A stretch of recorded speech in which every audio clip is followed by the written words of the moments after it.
saudara. Dan tentunya Bapak Ibu Saudaraku yang dikasihi Tuhan, kiranya kerinduan ini juga merupakan sebuah hasrat kita miliki sebagai orang-orang percaya, sebagai anak-anak Tuhan, untuk merindukan rumah Tuhan atas kehidupan kita. Saudara dikasihi Tuhan, kerinduan akan rumah Tuhan muncul begitu kuat di dalam diri Daud, Raja Daud, saudara. Karena ia begitu memahami dan mengerti apa yang sesungguhnya yang ada di dalamnya, saudara. Kerinduan akan rumah Tuhan sekali lagi kiranya juga menjadi kerinduan kita bersama. Kerinduan Raja Daud untuk tinggal di rumah Tuhan seumur hidup tidak selalu dimaknai secara fisik, saudara. Untuk selalu tinggal dan diam di bait Allah seperti ini atau dalam gereja. Sehingga kemudian ketika kita memiliki hasrat atau kerinduan itu berlomba-lomba, kemudian kita bawa tikar, bawa kasur, lalu kita tidur di gereja. Tidak mesti dimaknai seperti itu. Saudara dikasihi Tuhan, ketika kita mengambil analogi sebuah bangunan atau rumah, ya, dalam pengertian yang luas, rumah bukan hanya sebuah bangunan struktural, saudara, melainkan tempat kediaman yang memenuhi syarat-syarat kehidupan yang layak. Ya, rumah dapat dimengerti sebagai tempat perlindungan, ya, tempat untuk bertumbuh bersama dengan keluarga. Rumah bisa menjadi tempat ketenangan, kesenangan, kebahagiaan, dan kenyamanan pada segala peristiwa yang terjadi dalam kehidupan kita setiap hari. Jadi rumah Tuhan di sini dapat dimaknai sebagai tanda kehadiran Tuhan, saudara. Karena ketika kita bicara rumah tadi, saudara, betapapun baiknya, kuatnya, mewahnya rumah itu, saudaraku, rumah itu tidak sekuat dengan rumah yang diberikan, yang dibangun oleh tangan Tuhan. Sekali lagi, rumah tadi berbicara tentang perlindungan, tempat kita ada di dalamnya, ada kenyamanan, saudara yang dikasihi Tuhan. Maka yang dirindukan Daud adalah rumah Tuhan yang dibangun oleh Tuhan melalui hubungan secara pribadi antara Daud dengan Tuhan, saudara.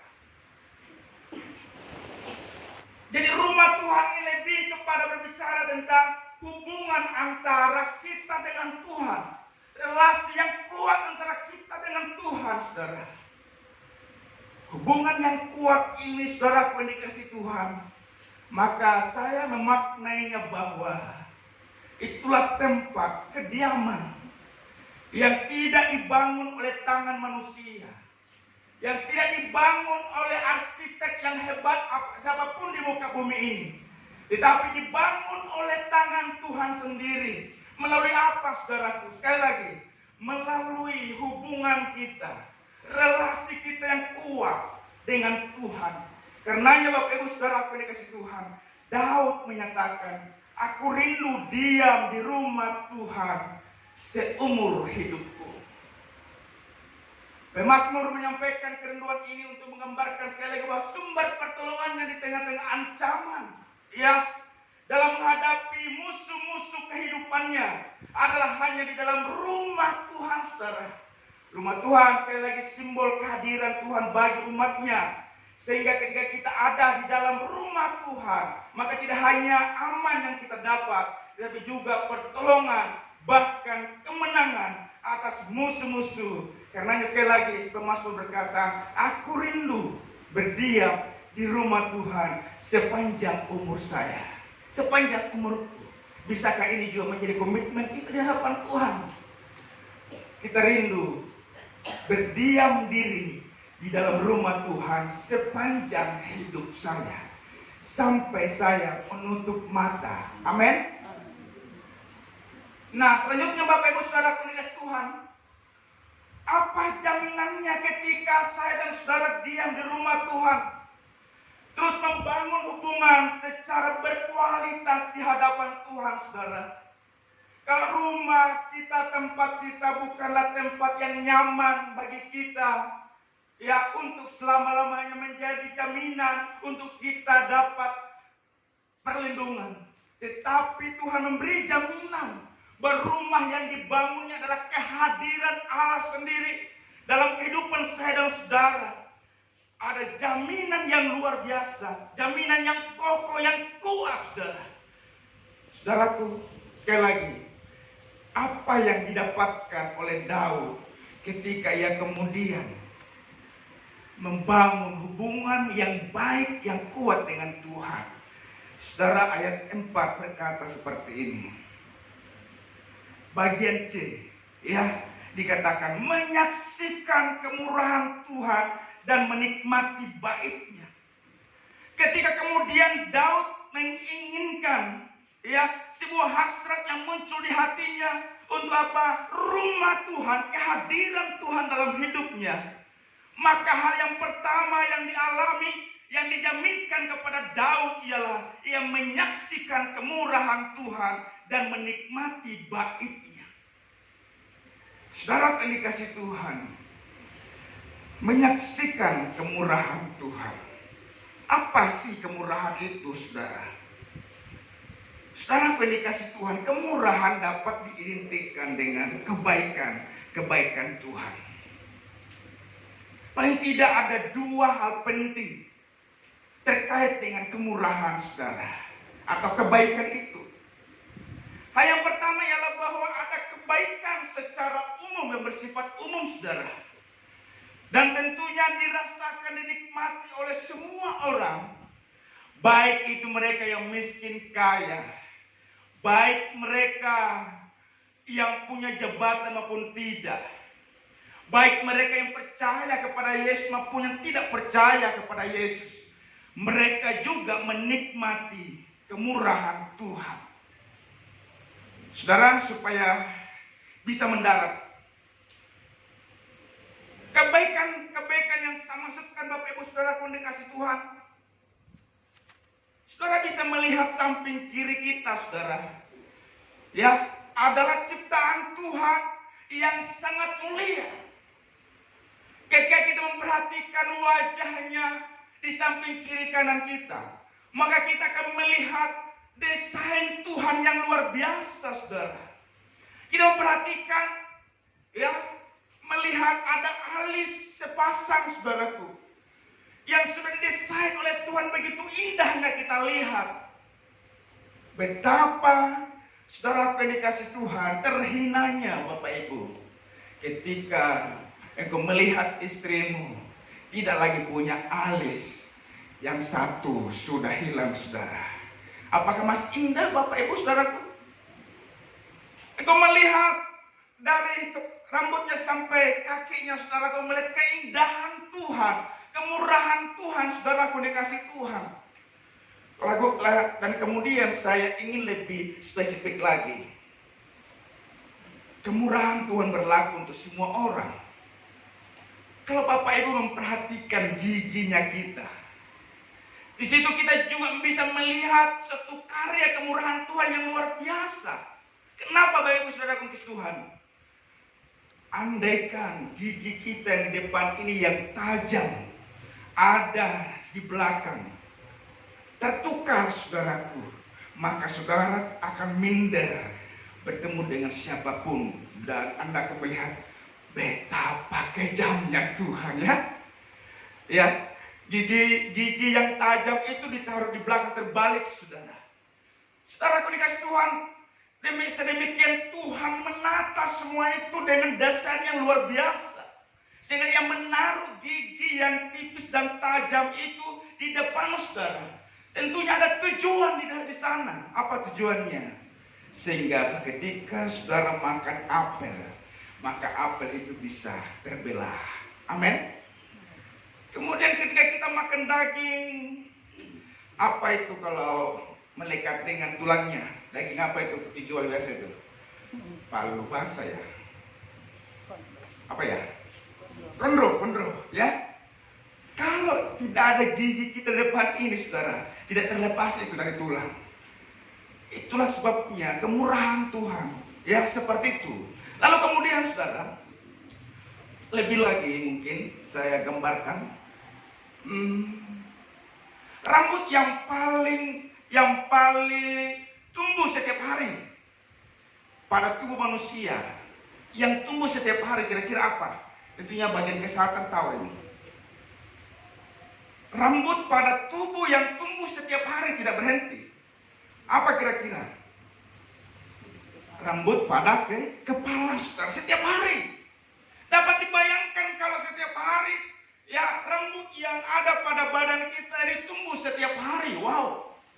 Lalu kemudian ketika di dalam hidung kita ini, Bapak Ibu Saudaraku dikasih Tuhan, tumbuh setiap hari panjangnya keluar dari hidung kita, saudaraku dikasih Tuhan. Wow, dapatkah kita bernapas dengan hal itu?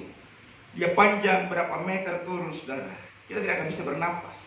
Tetapi kenapa kemudian Tuhan taruh ya bulu di dalam hidung kita, saudara? Tuhan mendesain, Tuhan menata itu tentunya ada tujuannya, saudara. Sehingga tidak perlu dicabut, saudaraku. Ketika mungkin kita kemudian melihat, ini bulu hidung saya ini panjang, sehingga kita cabut. Jangan, saudara. Karena itu akan menjadi filter. Setiap hari kita akan berhadapan dengan partikel-partikel. Saya baca sebuah artikel ada sekitar 20 miliar partikel yang bisa masuk dalam hidung kita. Sehingga hidung kita ini ditaruh oleh Tuhan sebagai kemurahan yang luar biasa. Ditaruhlah filter itu, ditaruhlah bulu itu. Saudara, Tuhan mendandani kita melakukan sesuatu yang baik atas kehidupan kita. Ya, galaksi bumi tempat kita berpijak ini, saudara, seandainya dia berputar secara tidak konsisten, ya ada kalanya berputar paling cepat, ada lagi putaran yang paling lambat, maka keteraturan antara siang dan malam itu, saudaraku, tidak akan berjalan secara normal. Kenapa? Mungkin saja untuk malam hari hanya bisa terjadi 1 jam, tetapi siang hari terjadi mungkin sampai 44 jam dan lain sebagainya.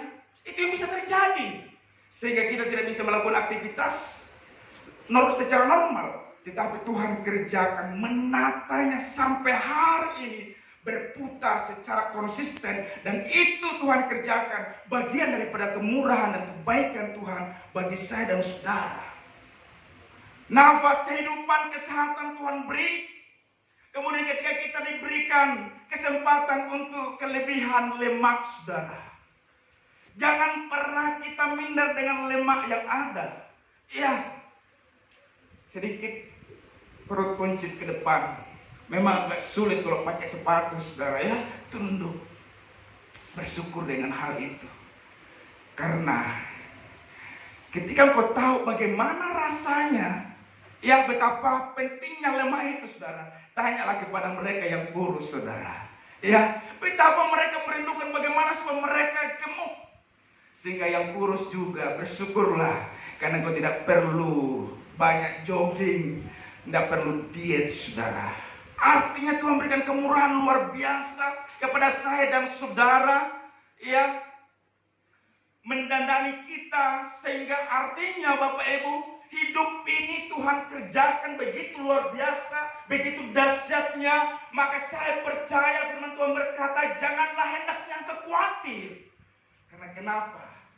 Hidup yang kita jalani Tuhan kerjakan. Nah, saudaraku dikasih Tuhan, maka kemurahan secara khusus diberikan kepada siapa? Kepada orang yang percaya kepada Tuhan Yesus Kristus. Kalau kemurahan tadi, saudara, itu bersifat jasmani dan dirasakan, bisa dinikmati oleh semua orang. Tapi yang satu ini, saudara, sebuah kemurahan yang hanya dinikmati oleh orang yang percaya. Apa itu, Bapak Ibu Saudara aku dikasih Tuhan? Boleh jawab? Kemurahan yang tidak dimiliki oleh orang-orang di luar sana, tapi hanya diberikan kepada orang percaya. Kemurahan yang saya maksudkan ialah ketika saya dan saudara mendapatkan jaminan keselamatan yang pasti, yaitu di dalam nama Yesus Kristus Tuhan kita. Yang percaya katakan amin. Itu yang spesial, yang khusus, yang tidak dimiliki oleh orang lain, saudara. Karena begitu besar kasih Allah akan dunia ini sehingga memberikan anaknya yang tunggal, supaya setiap orang percaya kepadanya tidak binasa, melainkan beroleh hidup yang kekal. Betapa luar biasanya saudara-saudara mendapatkan kemurahan itu, menjadi pilihan Tuhan. Karena itu mari kita bersyukur. Tidak semua orang mendapatkan kesempatan untuk percaya kepada Yesus. Lalu kemudian ketika kita percaya, itu adalah panggilan kemurahan. Sehingga ketika kita ada di gereja, kita terbina di gereja, mengenal Kristus, mengenal kebenaran, maka syukuri itu. Sehingga panggilan kita tidak hanya segera menjadi orang percaya, tapi dikatakan hendaklah engkau menjadi apa? Garam dan terang. Ketika Tuhan memanggil kita menjadi orang percaya, lalu diutus kita menjadi terang Tuhan, menjadi garam. Ini adalah kemurahan yang luar biasa juga, saudara. Kemurahan. Siapakah kita, saudara? Siapakah kita? Coba cerna baik-baik. Yesus yang adalah Raja di atas segala Raja, memanggil saya dan saudara, memberikan jaminan kepastian keselamatan, lalu kemudian mengutus kita. Atau kemudian kita menjadi hamba Tuhan, lalu kita berdiri di sini, mewartakan firman Allah, berdiri di sini, memimpin pujian. Sekali lagi Bapak Ibu Saudara pendekat Tuhan, ini adalah sebuah kemurahan. Lalu kemudian apa hubungannya dengan Daud, saudara?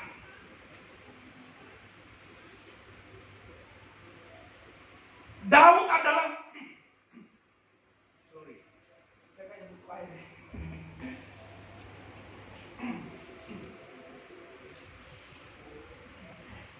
Terima kasih.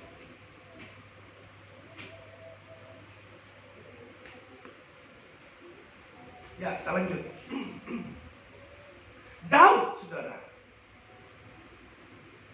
sangat-sangat tidak dipandang, saudara dikasih Tuhan. Daud hanya tinggal di satu tempat di padang, saudara. Ia kemudian hanya dipercaya orang tuanya bernama Isai untuk memelihara, menyembelihkan kambing domba. Berapa ekor, saudara? 1000 ekor? Berapa ekor? 2-3 ekor, saudaraku, yang dikasih Tuhan. Dia tinggal di suatu tempat yang hampir-hampir tidak dikenal oleh orang, yang tidak familiar, saudara. Tetapi saudaraku yang dikasih Tuhan, tahukah bahwa dia mendapatkan kemurahan? Ketika kemudian semua diperintahkan oleh Tuhan untuk apa? Untuk mau melantik raja dari keturunan dari anak Isai. Saudaraku, kemudian Samuel pergi ke rumah Isai. Lalu kemudian melihat anak-anak Isai itu ada 8 orang, saudaraku. Ada 2 perempuan. Ketika melihat Sema ya, kalau tidak salah. Melihat Abinadab lewat. Melihat Oliab ya, kemudian mudah-mudahan tidak salah ya. Lewat dan gagah perkasa, memiliki pengalaman perang yang luar biasa, saudara. Dari pandangan seorang Samuel melihat, inilah dia yang pantas. Semua lewat, saudara. Lalu Tuhan berkata, Tuhan tidak melihat apa? Parasnya. Apa yang dilihat? Apa yang dikatakan, saudara? Tuhan tidak melihat parasnya, penampilannya. Tapi apa yang Tuhan lihat? Tuhan melihat hati, saudara. Lalu kemudian Samuel berkata kepada Isai, sudah tidak adakah anakmu yang lain? Isai kaget, loh kok nggak bisa ya? Mereka sudah punya pengalaman. Ini pemahaman saya secara pribadi. Kok bisa? Lalu kemudian dia menjawab, masih ada. Tapi tinggal di satu padang. Dia mengembalakan. Dia mungkin agak minder menyampaikannya. Karena dalam pikiran tidak mungkin. Tapi tahukah saudara yang dikasih Tuhan? Saat itu ketika Semua tahu bahwa masih ada satu orang, anak daripada Isai. Saudara dikasih Tuhan. Maka saat itu Samuel bilang, panggil dia, dan kita tidak akan makan. Ya, kita tidak akan pesta apapun sebelum orang itu datang, saudara. Untuk satu orang yang dipandang sebelah mata, saudara, yang tidak memiliki arti apa-apa di depan saudara-saudaranya, bahkan orang tuanya, ya, tidak ada sesuatu yang bernilai di hadapan orang tuanya, saudara. Tetapi kemudian Samuel berkata, kita tidak akan melakukan apapun sebelum orang itu datang, saudara. Kemudian akhirnya datanglah Daud itu, masih kecil, kemerah-merahan, ganteng, saudara. Lalu Tuhan berkata, itulah orangnya. Saudaraku, inilah kemurahan yang tiada teranya yang dialami oleh Daud, saudara. Sehingga kemudian berkata, ketika aku merindukan hadirat Allah, ada hubungan yang baik, yang intim dengan Tuhan dalam perjalanannya. Ketika ia memelihara kambing domba, memiliki hubungan yang kuat dengan Tuhan. Kesempatan di tempat itu yang terisolir, di mana dia membangun relasi dengan Tuhan. Ia menyembah Tuhan Allahnya yang hidup. Ia menciptakan rumah Tuhan di tempat itu, saudaraku. Sehingga ia berkata, aku menyaksikan kemurahan Tuhan. Orang yang tidak pantas, orang yang dipandang sebelah mata, kemudian ternyata Allah melihatnya, saudaraku. Siapakah di antara kita sampai dengan hari ini seringkali mungkin bahkan orang terdekat kita melihat betapa tidak berartinya kita, betapa kita tidak punya skill di mata orang.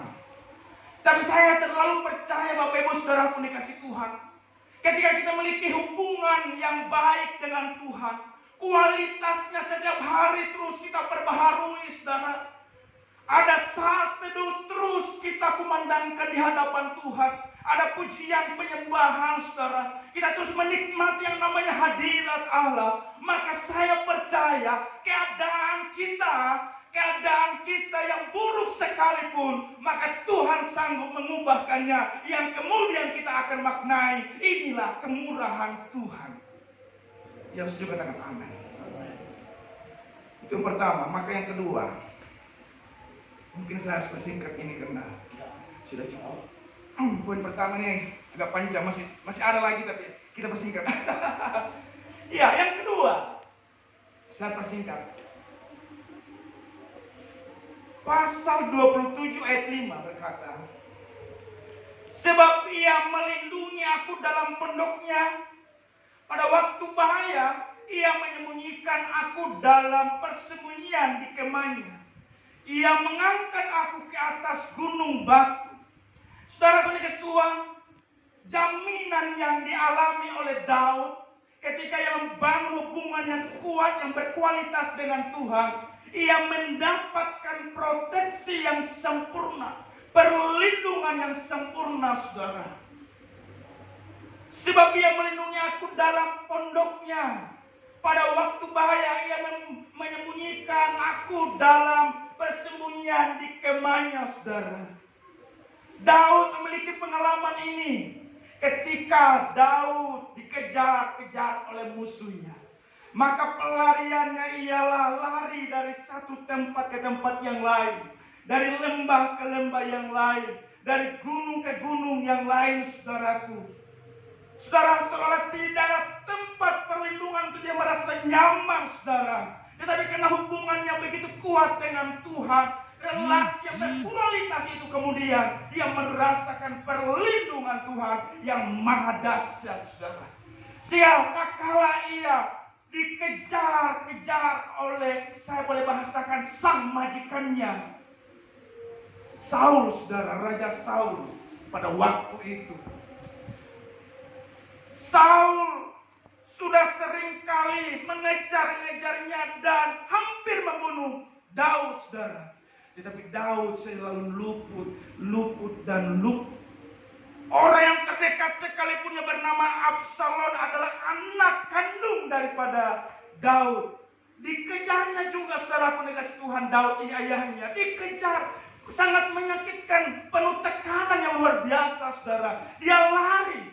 Tetapi kemudian justru Absalomlah yang mendapat perangkap dari atas pohon. Kemudian tergantung, saudaraku dikasih Tuhan. Kemudian dia berkata, ia menyembunyikan aku dalam persembunyian kemahnya. Perlindungan yang luar biasa, saudaraku dikasih Tuhan. Lalu ia mengangkat aku ke atas gunung batu. Batu berbicara dan adalah tempat yang kokoh, tempat yang aman, tempat yang tidak tergoyahkan, saudara. Ketika kita melihat ke belakang, peristiwa-peristiwa yang kita alami terjadinya gempa. Bahkan hari-hari ini masih kita mendengar virus corona. Tapi saya melihat virus corona sudah kalah, saudara. Amin. Amin. Saya yakin virus corona sudah kalah. Tapi masih kita menggunakan masker, cuci tangan dan lain sebagainya. Tetap prokes, saudara. Ya. Saudaraku yang dikasih Tuhan, maka di rumah kita yang paling mewah sekalipun, yang punya fasilitas, saudaraku yang luar biasa, ternyata bahwa hanya dekat Allah saja aku akan merasa tenang. Yang setuju katakan amin. Hanya dekat Allah saja aku akan mendapatkan ketenangan. Di saat kita membangun relasi, berdoa, saudara, terlalu saya percaya, ketika kita berdoa dengan sungguh-sungguh, maka Tuhan sendirilah yang akan menciptakan perlindungan itu. Perlindungan, saudara. Semakin kurang kita berdoa, maka tipislah perlindungan itu. Semakin kuat kita berdoa, maka radius perlindungan itu Tuhan yang semakin nyata, saudara. Sehingga kita pasti akan mengalami dan punya pengalaman itu dalam perlindungan Tuhan. Maka yang ketiga, saya persingkat saja. Yang ketiga, ayatnya yang ke-6 berkata, maka sekarang tegaklah kepalaku mengatasi musuhku sekeliling aku. Dalam kemahnya aku mau mempersembahkan kurban dengan sorak-sorai. Aku mau menyanyi dan bermazmur bagi Tuhan. Saudara kasih Tuhan. Maka yang ketiga ini, ketika kita membangun hubungan yang kuat, yang berkualitas dengan Tuhan, dengan sungguh-sungguh, saudara, yang selalu saya bahasakan saat teduh. Dalam saat teduh itu, saya selalu mengajarkan, bahwa di dalamnya ada 5 P yang harus kita kerjakan. Apa itu, saudaraku? Yang pertama, pujian dan penyembahan, di mana anak-anak Tuhan melantunkan pujian penyembahan berkali-kali sampai kita merasakan hadirat Allah. Yang kedua, P yang kedua adalah pertobatan, permohonan ampun. Anak-anak Tuhan, mungkin sepanjang hari kita mengalami perkataan yang salah, sikap hidup yang tidak benar. Kemudian hari itu kita minta ampun kepada Tuhan. B yang ketiga adalah apa? Pengucapan syukur. Bahwa kebaikan-kebaikan, kemurahan-kemurahan yang kita alami, belajarlah untuk mengucap syukur kepada Tuhan dalam saat teduh. Maka P yang keempat adalah pembacaan firman, di mana anak-anak Tuhan menjadikan Alkitab menjadi buku yang terbuka setiap hari untuk kita baca dan renungkan. Melihat YouTube rohani, khotbah-khotbah rohani, kita dengarkan setiap hari, itu akan menjadi penguatan kita dalam menjalani kehidupan ini. Maka P yang kelima ialah permohonan doa kita. Artinya bahwa hidup kita ini tidak akan pernah berarti apa-apa tanpa doa yang kita bangun di hadapan Tuhan. Sebuah pernyataan yang baik dan luar biasa, dan sampai hari ini masih kita percayai bahwa doa adalah napas bagi orang percaya, napas hidup bagi orang percaya. Berarti kalau tidak berdoa, maka kita akan mati, saudara. Nah, saudara Tuhan,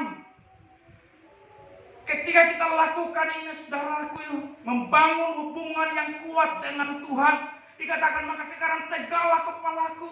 ada semangat yang baru, ada kekuatan yang baru. Kita melihat harapan yang ada di depan kita. Kita melihat ada kebaikan-kebaikan Tuhan dalam kehidupan kita. Pada saat saya dan saudara berdoa, mungkin ekonomi kita tidak langsung berubah. Keadaan itu mungkin saja masih seperti itu, saudara. Iya, di rumah kita masih saja berasnya tetap begitu. Tinggal 2 butir, 3 butir di dalam, saudara. Dompet kita mungkin belum berubah. Tetapi pada saat kita datang di kakinya Tuhan, menyembah Tuhan, merasakan hadirat Allah, sampai kita menangis.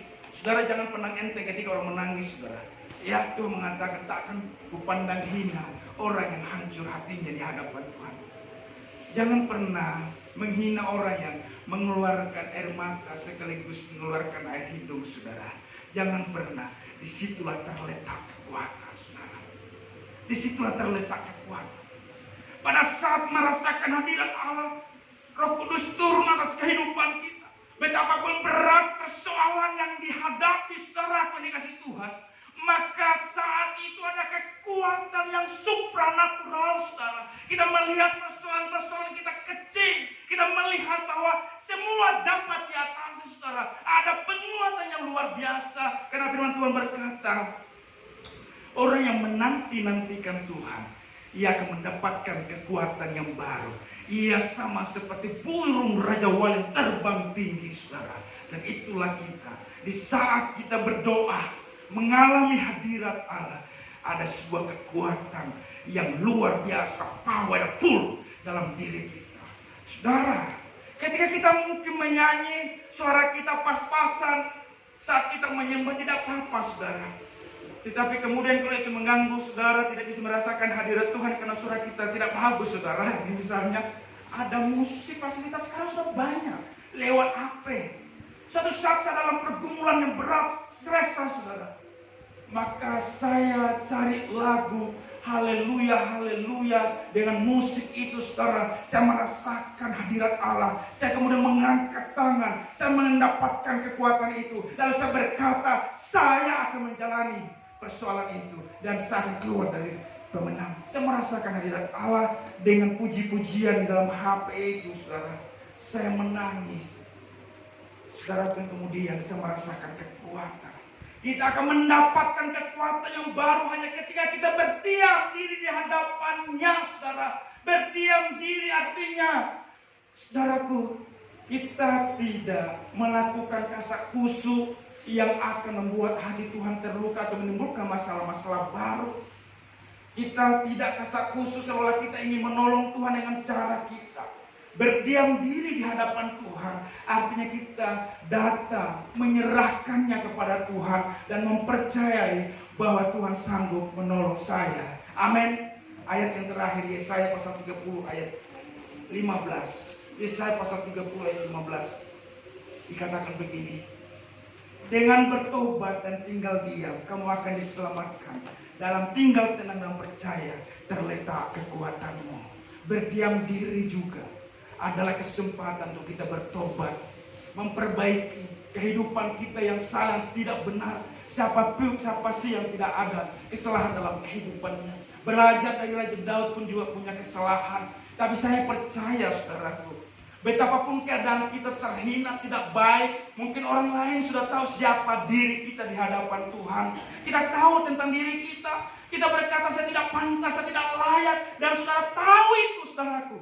Tapi engkau berani datang di hadapan Tuhan, bawa hidupmu, terus minta pemulihan, minta ampun, bertobat di hadapan Tuhan, menyembah Tuhan.